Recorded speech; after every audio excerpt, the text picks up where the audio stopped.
어린 다윗과 골리앗의 싸움이 나옵니다. 그때 소년 다윗이 거인 골리앗을 물리칠 것이라고 하는 것은 세상의 그 어느 누구도 예측하지 못했습니다. 그때 다윗이 가졌던 무기는 고작 돌팔매였습니다. 그래서 사람들은 다윗에게 충고를 합니다. 골리앗은 너무 크고 강하다. 그리고 사람들은 이 골리앗의 몸집에 대해서 겁을 잔뜩 먹었습니다. 그리고 두려워서 떨었습니다. 그러나 이에 대해서 다윗의 생각은 전혀 달랐습니다. 골리앗의 몸집이 너무 커서 나의 돌팔매가 빗나갈 수가 없다. 다윗은 오히려 골리앗의 큰 체구가 돌팔매에 맞을 가능성이 높다고 믿었습니다. 그렇습니다. 과연 다윗의 돌팔매는 골리앗의 머리에 명중하고 말았습니다. 성공한 사람들의 공통점이 있는데 그 성공한 사람들의 공통점은 어떠한 상황 속에서도 결코 포기하지 않는다고 하는 겁니다. 우리 중에 어떤 사람은 천재가 있을 수 있고 우리 중에 어떤 사람은 재주가 많은 사람이 있는데 성공하지 못하는 경우가 의외로 많다라고 하는 겁니다. 그러나 집념이 있는 사람, 그러나 용기를 가진 사람은 반드시 재기합니다. 우리 모두가 다 골리앗을 쓰러뜨렸던 승리자 다윗처럼 우리 모두가 다윗의 삶이 되기를 주의 이름으로 축복합니다. 그러기 위해서 우리는 무엇보다도 두려움과 부정적인 모든 것을 제거하고 물리쳐야만 합니다. 믿음과 확신으로 충만해서 이 시대의 성공자, 이 시대의 승리자들이 다 되시기를 주의 이름으로 축복합니다. 우리 하나님께서는 특별히 이스라엘을 사랑하셨습니다. 그 사랑에는 이 백성들을 향한 기대와 사명이 있습니다. 하나님은 이 백성들을 향해서 너는 닭이 아니라 너는 독수리다 이렇게 말씀합니다. 이스라엘을 통닭으로 쓰시려는 것이 하나님의 뜻이 아닙니다. 이스라엘을 공작새로 쓰려고 하는 것이 하나님의 뜻이 아닙니다. 공작새 깃털을 뽐내지만 잘 날지는 못합니다. 공작새가 자랑하는 깃털은 화려합니다. 그 화려함이 평상시에는 아름다울는지 모르지만 일을 할 때는 아무런 필요가 없습니다. 오히려 거추장스럽습니다. 오늘날 우리 교회가 필요로 하는 것은 통닭이나 공작새의 깃털이 아닙니다. 우리 모두가 다 신앙생활을 최선을 다했다고 생각이 된다면 정말 그 최선을 다하는 가운데 독수리와 같은 신앙을 소유했는지 한번 반성하면서 거듭나고 더 분발해서 하나님을 기쁘게 해드리는 독수리와 같은 신앙, 독수리 같은 성도들이 다 되시기를 주님의 이름으로 축원합니다. 먼저 이 독수리 신앙의 행복자는 여호와의 분깃이라고 하는 겁니다.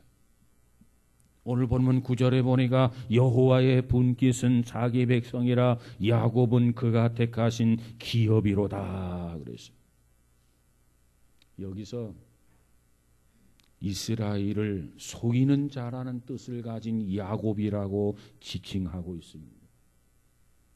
왜 이스라엘을 속이는 자라고 하는 뜻을 가진 야곱이라고 지정을 했습니까? 이것은 이스라엘 백성들이 비로소 야곱처럼 간사한 백성이라 할지라도 하나님께서 그들을 극진히 사랑하셔서 그들을 선택하셨고 그들을 하나님의 분깃으로 삼으셨음을 전달하기 위해서인 것입니다. 그래서 여호와의 분깃은 자기 백성이라 이렇게 말씀하고 있습니다. 오늘 예배드리는 우리 모두는 다 여호와의 백성이요 하나님의 자녀인 줄로 믿습니다.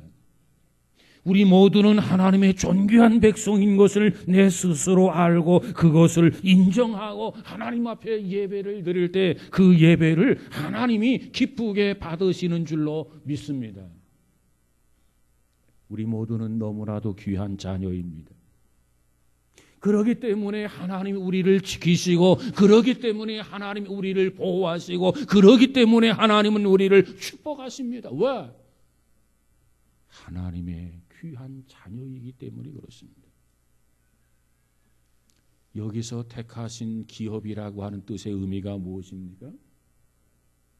그의 뜻을 보면 토지를 측량해 놓은 것이다. 그래서 이 토지는 내 것이다. 그런 뜻입니다. 또 다른 뜻이 있다고 한다면 그의 상속 재산으로 정해 놓은 것이다. 그런 뜻입니다. 이 땅은 나에게 상속해 준 재산이다. 그것을 택하신 기업이라고 하는 의미예요. 여러분, 하나님께서는 이스라엘 백성들을 특별히 당신의 자녀로서 구분해 놓으신 당신의 분깃이라는 뜻입니다. 어떤 면에서는 이것은 바로 내 것이다. 이것은 상속받은 내 재산이다. 그런 의미로서 하나님의 분깃 여호와의 기업이라 이런 뜻이라 그 말이에요. 그러므로 이스라엘은 하나님의 최고의 재산입니다. 이스라엘은 하나님 최고의 보물입니다.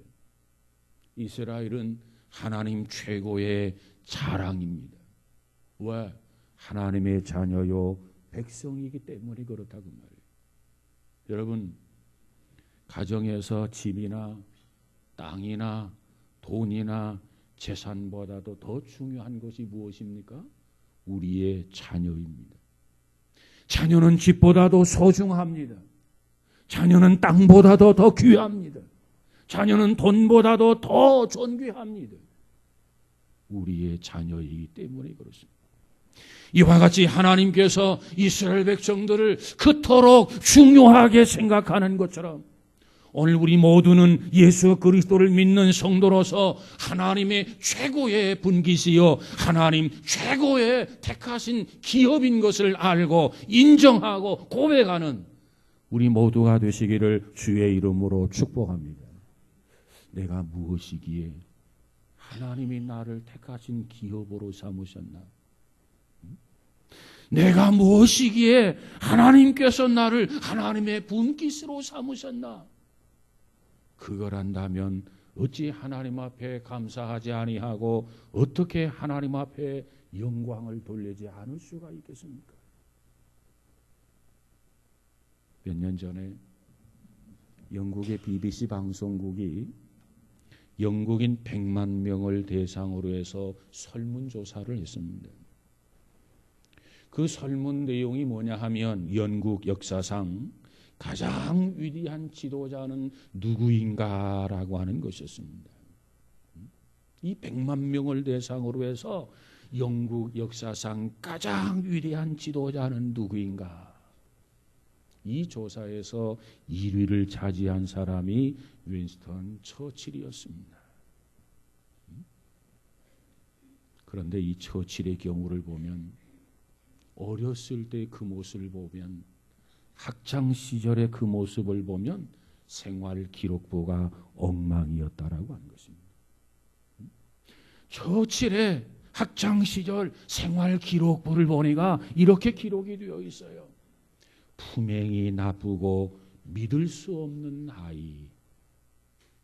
품행이 나쁘고 믿을 수 없는 아이. 희망이 전혀 없으며 다른 아이들과 싸움질만 일삼는 문제야. 생활기록부에 기록된 내용입니다. 이 100만 명을 대상으로 해서 영국 역사상 가장 위대한 지도자가 누구인가? 윈스턴 처칠인데 그가 어렸을 때 학창 시절에 생활기록부는 품행이 나쁘고 믿을 수 없는 아이. 희망이 전혀 없으며 다른 아이들과 싸움질만 일삼는 문제야.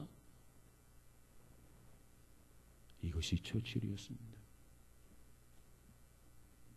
그의 성적도 초라했습니다. 지리 점수는 겨우 낙제를 간신히 면할 정도였습니다. 그리고 그는 삼수를 했습니다. 그런 나머지 샌드 허드슨 육군 사관학교에 입학을 합니다. 그것도 삼수해서 겨우겨우 덕거리로 육군 사관학교에 입학을 했습니다. 누가 그 조치를 통해서 희망을 가질 수 있겠습니까? 그런데 그가 지금은 어떻게 되었느냐? 셰익스피어를 제치고 영국인들이 가장 존경하는 인물로 그는 평가받고 있다고 하는 거예요. 도대체 무엇이 이 처칠이 그처럼 존경받는 인물로 평가받을 수 있게 되었습니까? 도대체 그 원인이, 그 이유가 어디에서 나온 것일까요? 그것은 그는 철저히 하나님 앞에 기도하는 사람이었다라고 하는 것입니다. 처칠은 전쟁터에서도 하나님 앞에 머리 숙여 기도했습니다. 그리고 국회에 나가서도 하나님 앞에 도움을 구하는 지도자였습니다. 우리가 할 일은 하나님 앞에 기도하는 것밖에 없다. 이럴 때일수록 우리는 하나님을 바라보아야 된다. 하나님이 도와주셔야 우리 민족의, 이 나라의 위기를 극복할 수 있다. 그는 기도의 사람이었기에 설득력을 가질 수 있었고, 그 설득력을 통해서 국민을 하나로 모았던 겁니다. 이런 용기 있는 믿음, 그 믿음이 그를 가장 존경받는 인물로 만들었던 것입니다. 여러분, 우리 하나님은 기도하는 사람에게 무한대의 능력을 주시는 줄로 믿습니다. 기도는 희망이 없던 소년을 희망을 주는 지도자로 만들었어요. 사람들은 인간적인 조건을 보면서 사람을 평가합니다. 그러나 하나님은 다릅니다. 하나님은 무엇을 보십니까? 믿음을 보시는 하나님이십니다. 하나님은 믿음의 사람을 사랑합니다. 하나님은 믿음의 사람을 들어서 사용합니다. 믿음의 사람을 통해서 하나님은 역사합니다. 그런데 그 믿음의 기회는 누구에게나 열려있고 평등하다라고 하는 것입니다. 우리 모두가 다 믿음을 가지고 최선을 다한다면 하나님은 우리를 인정하십니다.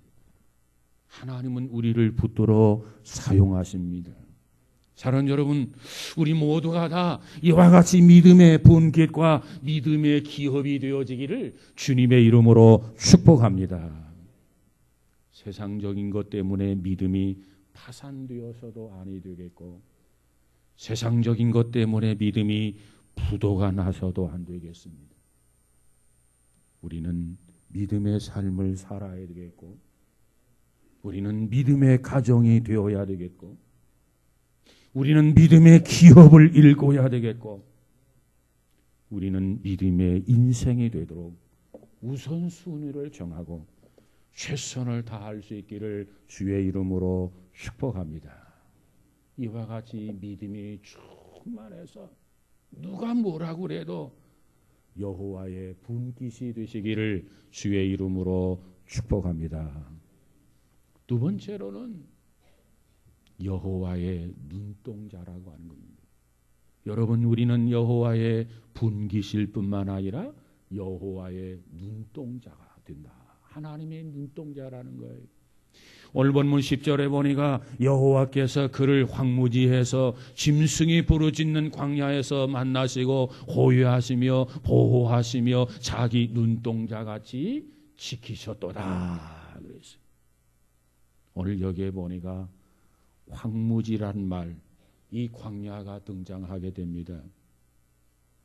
출애굽한 이스라엘 백성들이 40년 동안 방랑하던 삭막한 땅이 바로 이 황무지 광야입니다. 실로 이 광야에서 아무것도 수확할 수 없습니다. 아무것도 기대할 수 없습니다. 잠시 여기저기에서 짐승들의 울음만이 들리고 그저 두렵고 낯선 오지였습니다. 그런데 하나님이 저들을 극진히 사랑하셨습니다. 하나님이 저들에게 세심한 배려가 있으셨습니다. 그래서 그들은 광야를 넉넉히 극복하고 헤쳐나갈 수 있었습니다. 만약에 하나님의 극진한 사랑이 없었다면, 하나님의 세심한 배려가 없었더라면 이스라엘은 결코 그 광야에서 살아남지 못했을 것입니다. 그래서 무사히 광야 40년을 통과하게 됩니다. 그리고 기름지고 풍요로운 땅 가나안 땅 입성을 앞두고 있습니다. 이제 모세는 이스라엘의 새로운 세대를 향해서 뭐라고 말합니까? 모세가 주고자 한 교훈의 요지는, 모세가 저들에게 들려주고자 한 핵심의 메시지는 바로 하나님께서 너희들을 보호하신다는 겁니다.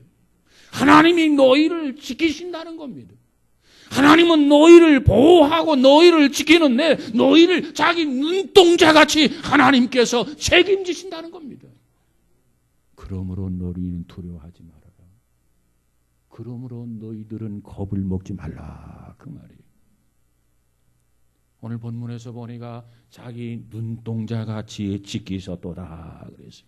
눈동자. 우리 신체 부위 중에 가장 귀한 것일 뿐 아니라 쉽게 다칠 수 있는 연약한 부위이기도 합니다.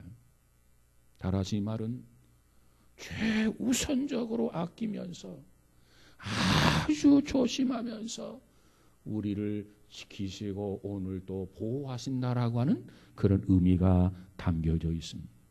사랑하는 여러분, 하나님은 이스라엘 백성들을 이처럼 눈동자같이 지키신 것처럼 하나님께서 하나님을 섬기는 저와 여러분 우리 모두를 이처럼 귀하게 여기고 이처럼 조심스럽게 우리를 눈동자처럼 지켜주심을 믿으시기 바랍니다. 이 믿음이 있다면 어찌 우리가 하나님 앞에 감사하지 않을 수 있겠습니까? 이 믿음이 있다면 우리가 어찌 하나님을 찬양하지 않을 수 있겠습니까? 이 사실을 깨닫지 못하니까, 이 사실을 기억하지 못하니까 자꾸 원망하고 불평하고 짜증을 내는 것 아니겠습니까? 하나님은 우리 모두를 돌멩이처럼 다루시는 게 아닙니다. 하나님은 우리 모두를 막대기처럼 여기는 것이 아닙니다. 하나님은 우리 모두를 사랑하고 아끼는데 하나님 자기 자신의 눈동자처럼 우리를 사랑하고 보호하고 지키신다 그 말입니다. 얼마나 감사할 이유가 됩니까? 얼마나 찬양할 이유가 됩니까? 사랑하는 여러분, 우리 모두가 이를 믿고 하나님 앞에 영광을 돌리는 귀한 성도가 되시기를 주의 이름으로 축복합니다. 일본에서 비행 청소년의 어머니로 불리던 한 여인이 있었습니다. 이 비행 청소년의 어머니로 불리던 이 여인의 이름이 누굽니까? 오히라 미스요라고 하는 사람이에요. 그는 세계적인 베스트셀러 그러니까 당신도 살아라고 하는 그 책의 저자입니다. 이 여인은 청소년기를 맞아서 집을 가출을 했습니다. 집을 가출해서 호스티스가 되었습니다. 그처럼 타락하는 삶을 살았어요. 그런데 어느 순간에 그러한 타락한 삶을 정리하고 공부하기를 시작합니다. 그래서 훗날 그는 일본의 변호사가 되었습니다. 그가 그의 책에서 이런 이야기를 합니다. 자신이 집에서 가출하고 사회 밑바닥에 떨어져 타락의 삶을 살았던 자기 경험을 비추어서 그가 제시하는 자녀 교육의 10대 비결이라 해서 그가 우리에게 호소하고 있어요. 자녀 교육의 10대 비결, 오늘 부모들은 귀담아 들어야 할 내용이라고 생각합니다. 첫 번째 비결이 뭐냐? 자녀의 입장에서 생각해 보라는 겁니다. 자녀의 입장에서 생각해 보라. 부모의 입장에서 생각하라가 아니라 자녀의 입장에서 생각하라. 두 번째로 착한 사람이 되라고만 강요하지 말아라. 어린아이들 착한 사람이 되고 싶지 않은 어린아이가 어디 있겠느냐 그 말이에요. 세 번째로는 가정은 자녀의 영원한 안식처임을 인식시켜라. 이 가정은 너의 안식처다. 이걸 자녀들에게 끊임없이 인식을 시켜주라. 네 번째는 자녀의 말을 믿어주라. 의심하지 말고 속눈샘 치고 믿어주라는 거예요. 다섯 번째로 당신이 항상 자녀의 편임을 인식시켜라. 부모는 항상 내 편이다. 여섯 번째로 끊임없이 희망을 제시하라. 일곱 번째로 자녀 앞에서 부모가 초조한 모습을 보이지 말아라. 여덟 번째로 잘못된 것은 근본부터 고쳐주어라. 아홉 번째로 혼자 고민하지 말고 많은 대화를 나누라. 그리고 열 번째로 무언의 구조 신호를 보낼 때 그것을 놓치지 말아라. 자녀 교육의 10대 비결입니다. 타락한 길을 걸었던 그가, 가정을 가출했던 그가, 사회 밑바닥의 삶을 살았던 그가 제시하는 10대 비결, 귀담아 들어야 할 내용이라고 생각합니다. 그렇습니다. 사랑 여러분, 부모는 자녀의 청직입니다. 자녀는 부모에게 하나님께서 위탁하신 최고의 선물이에요. 하나님이 맡겨주신 선물이라 그 말이에요. 우리는 그 선물을 흠집이 나지 않도록 잘 넣어야 돼요. 어떻게 하면 흠집이 나지 않도록 그 자녀를 잘 기를 수 있을까? 하나님처럼 우리를 눈동자처럼 여기시는 하나님처럼 여러분의 자녀를 눈동자처럼 잘 관리하면 정말 흠집이 나지 않는 자녀로 양육할 수 있지 않을까 이렇게 생각합니다. 여러분, 우리 모두는 하나님의 눈동자입니다. 여러분의 자녀는 여러분의 눈동자로 여기고 잘 양육하는 그러한 은혜가 있어지기를 주의 이름으로 축복합니다. 우리는 하나님의 천덕 우럭이가 아니에요. 하나님이 가장 귀하게 여기고 하나님이 가장 소중하게 여기는 그러한 존재이라 그 말이에요. 자부심을 가지세요. 긍지를 가지세요. 나는 세상의 그 어떤 것과도 바꿀 수 없는 최고의 존재요, 최고의 가치다. 그러므로 자신을 함부로 학대해서 안 됩니다. 그러므로 자신을 함부로 방치해서도 안 됩니다. 왜? 하나님이 우리를 눈동자처럼 여기기 때문에 그렇습니다. 여러분, 사람이 소중하게 여기는 건 사람이 아끼는 것도 함부로 버리거나 다룰 수 없지 않습니까? 하물며 하나님이 사랑하는 존재예요. 하나님이 아끼는 존재예요. 우리 자신을 그처럼 소중히 여기고 우리의 이웃을 소중히 여기고 우리의 자녀들을 소중히 여기는데, 여러분, 그 소중히 여기는 것들 하나님이 이처럼 귀하게 여기는데 상처를 내거나 깨트려서는 되겠습니까? 우리 모두는 100만 불짜리가 아닌 세상, 온 세상을 주고도 바꿀 수 없는 그러한 존재입니다. 최고의 존재, 최고의 존재. 여러분, 자신을 향해서 나는 최고의 존재다. 이걸 알고 사시기를 주의 이름으로 축복합니다. 이스라엘이 하나님의 눈동자였어요. 눈동자처럼 하나님이 관심을 가지시고 저를 지키시고 보호하셨어요. 하나님이 최고의 사랑을 부어주셨어요. 오늘 우리도 하나님이 눈동자처럼 여기는 성도, 최고의 사랑을 부어준 대상임을 깨닫고 하나님 앞에 감사하며 영광을 돌리는 우리 모두가 되시기를 주의 이름으로 축복합니다. 세 번째로 여호와의 훈련된 자입니다. 오늘 본문 11절 12절을 보면 마치 독수리가 자기의 보금자리를 어지럽게 하며 자기의 새끼 위에 너풀거리며 그의 날개를 펴서 새끼를 받으며 그의 날개 위에 그것을 엎는 것 같이 여호와께서 홀로 그들을 인도하셨고 그와 함께한 다른 신이 없었도다 그랬어요. 여러분, 독수리는 새끼 독수리를 독수리로 기르기 위해서는 필요에 따라서 일부러 의도적으로 둥지에서 새끼를 떨어뜨립니다. 그러면 새끼가 막 날개짓을 하면서 겨우겨우 뭔가 이렇게 붙들고 있습니다. 그 모습을 보면서도 주의 깊게 지켜보면서도 어미 독수리는 새끼 독수리를 함부로 도와주지 않습니다. 그러다가 그 새끼 독수리가 정말 힘에 붙여서 떨어지게 되면 어미 독수리는 강한 달개로 그 새끼를 받쳐줍니다. 새끼 독수리가 해를 당하지 않게 합니다. 상처를 입지 않도록 지켜줍니다. 이런 방법을 반복하게 됩니다. 그래서 새끼 독수리는 어느덧 어미 독수리처럼 강하고 튼튼한 그러한 독수리가 되게 되는 것입니다. 그런데 오늘 본문에서 모세는 지금 무엇을 의미하고 있습니까?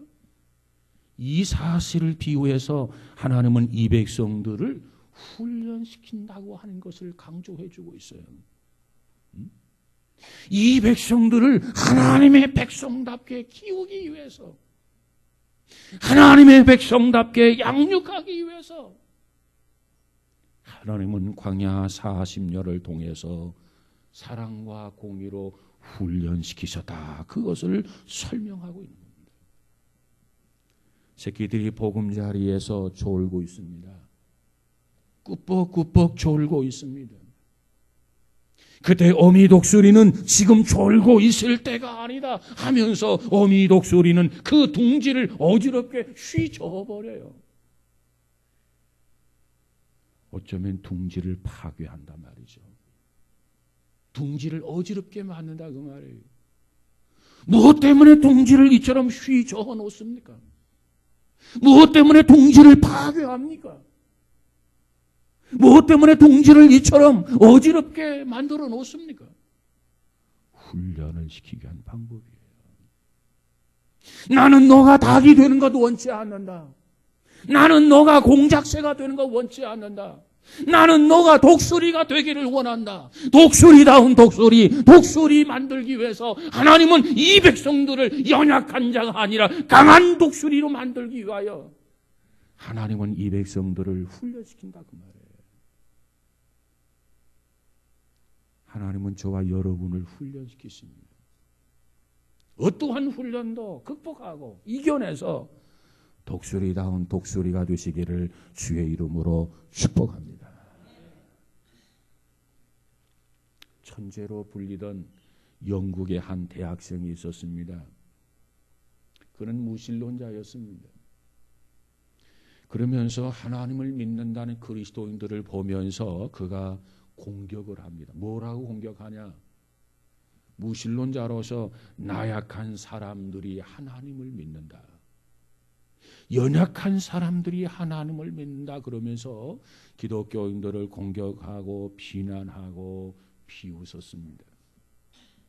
그러던 어느 날 사고가 났습니다. 그의 두 눈을 다 잃었습니다. 그리고 나서 그가 무신론자였던 그가 하나님을 원망하게 됩니다. 그러면서 그 사랑에 조금씩 빛을 발견하고 그 사랑에 젖어들게 됩니다. 그리고 마침내 십자가에 못 박혀 죽으셨던 예수 그리스도, 그리고 사흘 만에 부활하신 예수 그리스도를 자기의 구주와 주님으로 영접하게 됩니다. 그때부터 그의 삶은 완전히 달라졌습니다. 이제 그는 두 눈이 멀쩡했을 때는 무신론자였어요. 나약하고 연약한 사람들이 하나님을 믿는다 조롱하고 비웃는 사람이었어요. 그런데 두 눈을 잃었던 그가 이제는 시각장애인이 되었던 그가 예수 그리스도가 정말 나의 구주와 주님인 것을 영접하고 고백하며 완전히 달라지고 변화되었어요. 그리고 그가 시각장애인으로서 위한 시각장애인들을 위한 점자, 이 점자를 연구하게 됩니다. 그리고 점자 타이프를 고안해냈습니다. 그리고 점자 성경도 만들었습니다. 그 사람의 이름이 윌리엄 오스로라고 하는 사람입니다. 그의 삶을 바꾼 것은 사흘 만에 부활하신 예수 그리스도에 대한 믿음이었습니다. 믿음이 변화시켰어요. 믿음이 그를 새로워지게 만들었어요. 그리고 나서 그가 그런 고백을 합니다. 장애 없는 믿지 않는 사람보다는 장애를 아는 신앙인의 삶이 훨씬 더 행복하다. 그런 고백을 했어요. 장애가 없이 건강하지만 믿지 않는 사람보다는 차라리 장애를 가지고 신앙의 삶을 사는 것, 하나님을 알고 그리스도를 알고 그분에게 감사하고 그분을 찬양하며 사는 그 삶이 훨씬 더 행복하다. 자기의 경험을 비추어서 고백하는 내용입니다. 여러분, 신앙을 가진 사람들에게는요, 장애도 축복인 줄로 믿으시기 바랍니다. 장애도 축복이에요. 밀턴이라고 하는 사람은 실명한 상태에서 신라권을 썼습니다. 스티븐슨이라는 사람은 청력을 잃은 후에 보물섬을 완성했습니다. 하나님께서 이처럼 우리 모두를 이모저모로 훈련시키십니다. 어떠한 훈련도 능히 감당하고 능히 극복하는 우리 모두가 다 되시기를 주의 이름으로 축복합니다. 때로는 하나님의 훈련의 방법이 이해가 되지 않는 경우도 있어요. 납득이 가지 않는 경우도 있어요. 그 훈련을 통해서 상처를 입고 고통을 받는 경우도 있어요. 그러나 어떠한 훈련이든 어떠한 고난이든 어떠한 역경이든 참고 기다리며 기도하면 반드시 하나님은 합력하여 선을 이루시는 하나님인 것을 믿으시기 바랍니다. 고난을 유익으로 바꾸어 주시는 하나님이세요. 하나님은 우리로 하여금 닭과 같이 걷는 인생이 되기를 원치 않습니다. 하나님은 우리를 독수리처럼 하늘 창공을 나르는 그러한 인생으로 바꾸어 주시기를 원합니다. 그리고 높여 주시기를 원합니다. 그래서 훈련시키는 거예요. 하늘을 알게 하기 위해서, 하늘을 높여주기 위해서, 보지 못하는 세계를 보여주기 위해서 하나님은 우리를 훈련시켜 주시는 하나님이십니다. 훈련을 통해서 우리의 가치와 훈련을 통해서 우리의 신분과 훈련을 통해서 우리의 목적을 바꾸어 주시는 것 믿으시기 바랍니다. 하나님의 훈련은 우리가 하나님의 사랑을 깨달을 수 있는 기회이고, 하나님의 훈련은 하나님의 축복을 받을 수 있는 기회인 것을 믿고 감사하시기 바랍니다. 어떠한 상황 속에서도 하나님을 절대적으로 신뢰하면 그것은 은혜가 되고 그것은 축복이 되고 그것은 반드시 승리가 될 줄로 믿습니다. 이런 훈련을 잘 견디는 자, 이런 훈련을 잘 참아내는 자, 그런 자만이 사명자가 되어져서 사명을 감당할 수 있습니다. 행복한 자가 될 수 있습니다. 우리 모두가 다 영적으로 높이 나르는 독수리 같은 행복한 성도, 행복한 신앙인들이 다 되시기를 주의 이름으로 축복합니다. 우리의 인생은 짧고 빠릅니다. 부지런히 사명을 감당해야 돼요. 기회를 놓치지 말고 기회를 붙잡아야 돼요.